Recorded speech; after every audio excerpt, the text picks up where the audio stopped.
Hello and welcome back. We're now going to begin Module 2, Video 2. This is a continuation of the previous video, which was counting carbs. We're going to get a little more into detail about how we actually start the diet. And the most important thing to count when you first start the diet is your carbohydrates. So, how do I begin? So we're going to plan a strategy as how you can begin this way of eating without having it be difficult. You've heard in previous videos that you're going to start by limiting your intake of carbohydrates to less than 30 grams per day. Again, this is the very most important aspect of this diet, and this is the key to being in the fat burning state. If you are eating too many carbohydrates, you're not going to be fat burning, you're going to be hungry, craving, and the diet will become just exactly like a calorie counting diet, and you're going to be miserable. So if your carbohydrate level in any given day is too high, you will no longer be fat burning and the diet will indeed become a calorie counting one. So how do we count these carbs? Well, you've heard me refer to carbohydrates that we are counting as net carbohydrates. So how do we exactly find that? Here we are looking at some more math calculations, but this one is easy and it's something that you need to calculate every time you look at a label. So on any given food label, any prepackaged food is required to have a nutritional label. If you look at these labels, it'll indicate what the calories are, what the protein is, the fat, and there will be a section that says carbohydrates. And the main heading of that section of carbohydrates will be called total carbohydrates. Now, a subheading under that carbohydrate section, there will always be a dietary fiber section, whether there's dietary fiber in this particular food item or not. So if there are no sugar alcohols, which are a specific type of non-sugar sweetener, in that product, then that's all it's going to say. Total carbohydrates, X number, and dietary fiber, another number. So you simply subtract the fiber from the total carbohydrates, and that is your net carbohydrates. Now, net carbohydrates is what we're looking at because dietary fiber actually is not absorbed. Fiber goes through us and helps to move our bowels, but it's not absorbed and does not cause the problems that carbohydrates that are absorbed do cause, which is an increase in your blood sugar. So, this is an extremely important calculation, and you need to use it every time you look at something or you even consider whether it's worth purchasing or not, certainly before you eat anything. Now, some items have non-sugar sweeteners in them that are in the family called sugar alcohols, which is technically a class of chemical called polyols. They will almost always have OL at the end of the name of the sugar alcohol, such as maltitol, erythritol, xylitol. So that will be your tip-off. It's a sugar alcohol. So you can subtract 1/2 of that amount because not all sugar alcohols are equal. So maltitol, for example, which is used the most commercially, it's the cheapest, and I've never even seen where you can buy it unless you're a commercial producer of foods, essentially has a very high glycemic index and does cause considerable amount of gastric distress, usually flatulence or gas, and sometimes diarrhea. But some of that is absorbed, and it certainly can make your blood sugar go up in large amounts. And so you will see on Atkins bars that their way they calculate net carbs is to subtract all of the sugar alcohols equally, just like you would dietary fiber. A lot of endocrinologists, and I agree with them, think that that's a bit too generous and will not allow people to realize that sugar alcohols can indeed have an impact on your blood sugar. So I think it's safest, unless you're using erythritol specifically, to subtract just half of the sugar alcohol so that you can account for that little amount of carbohydrates that may impact your ability to lose weight. So you want to keep your net carbohydrates for the entire day below 30 grams. And the other tip that we have gone over in the past in passing at least, you want to limit your net carbohydrate intake at any one given time that you eat to less than 10 grams. Now, if you're only having 30 grams for the day, if you're having something with more than 10 net carbs in it, that's got a lot of carbs in it. And anything above 10 net carbs can and often does make your blood sugar go up, which causes fat storage again and will frankly make you hungry. So there are some free carbohydrate counter programs that can be used to look up any food item, whether it's got a label on it or not. As you know, food in restaurants and produce are not labeled and often do not provide any nutritional information, although now restaurants are required to provide it. The portions are not always what the portions indicate on that nutritional label. So in a restaurant, or if you're buying produce, you need to be careful. Consuming these types of foods without knowing their net carbohydrate content can completely end your fat burning state if you're eating more than the amount to remain in ketosis, and it will stall your weight loss. So myfitnesspal.com, loseit.com, and atkins.com all have free net carb counters that you can use on your web browser, or they also, each of those have an app for your smartphone if you have one. If you just want to simply look at something, you see the link at the bottom of the screen. That is a PDF document that you can load onto your computer, load onto your smartphone, and look at that at any time. And you just scroll down and you can find most foods on that, and you can determine what, per that serving size that it lists, how many net carbs something has in it. So there's no excuse for not knowing how many net carbohydrates are in anything that you plan to eat. So what carbs should I eat?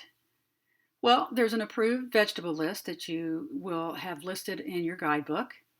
And there are two methods that we suggest that you can use so that you can get started right away and not have to count every carbohydrate. So we have an easy method and a precise method, just like with the proteins. An easy method off that chart, or a precise method if you want to be much more exact. Now, I think there is a role for being much more exact with counting carbohydrates, but when you're first starting out, it's a bit overwhelming. And so I think everyone should start out with the easy method first. Now, from that list that you'll see in your guidebook, you should select a total of 4 cups from that list, any combination, 4 cups raw or 2 cups cooked of those vegetables per day from that list. And you can divide it into 2 or more meals. Just don't eat it all at once. I wouldn't suggest eating more than 2 cups raw or 1 cup cooked veggies from the list at any one given meal, because that's too many carbs. But if you at least split it up into 2 meals, a lot of people will split it up into 3 or 4. So as long as you do that and be exact on that and choose no more or no less, these vegetables are designed to be low in carbs, some lower than others, some a little higher than others. But in general, most people following this method will lose weight. But again, you have to measure and know that a cup is really a cup. If you're thinking you're eating 4 cups raw and you're actually eating 6 or 7, or you're eating 4 or 5 cups cooked, you're probably eating too many carbs and you're not going to lose weight. So again, you need to be measuring. Again, the approved vegetable list is included in your guidebook. Now, if you don't see a vegetable in that list, you need to know exactly what that net carb amount is per serving and plan your portion accordingly. So if you want something that's a little higher in carbs, let's pick peas for example, you need to calculate how little of a serving you can get by with, depending on how many net carbs it has, to keep under 30 net carbs for the day. So very important to do that. If you're not keeping your net carbs in that less than 30 grams of net carbs range, you're likely not going to remain in ketosis and your body won't be fat burning. Now, on that vegetable list, there are no high carb veggies listed, and there are no fruits on that list.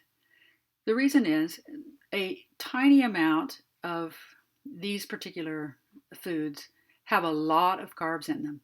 And if you miscalculate, and most people don't want to have just a fourth of a cup of something, or they'll easily inch up on that, then that small amount can actually take you out of this fat burning state and you'll stop losing weight. So during the weight loss phase, it's really not worth it to have those. Now, that was the easy method.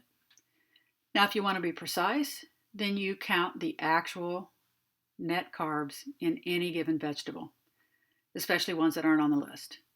And you can actually calculate a larger portion that you could perhaps have of certain lower carb vegetables that you like. So as you move along through this way of eating, you'll get more skilled at this. But I would suggest at the beginning, starting out with the easy method and then ease your way into the precise method. If you want to look up anything, pick some obscure vegetable. Basically, just type it in your web browser. If you use Google, Bing, any of the search engines, just type in nutritional information for, and then insert that particular vegetable. You can also do the same on your MyFitnessPal app or the web version of MyFitnessPal. To set up an account, it's free. Lose It has a pretty big database as well. Atkins also does. And again, my suggestion is you start with the easy method, and after a month or more, when you've got that down, you can begin the precise method and add some other vegetables, but calculate the amount of net carbs exactly in that exact serving size so that you can remain in ketosis and keep your total net carbs under 30 for the day.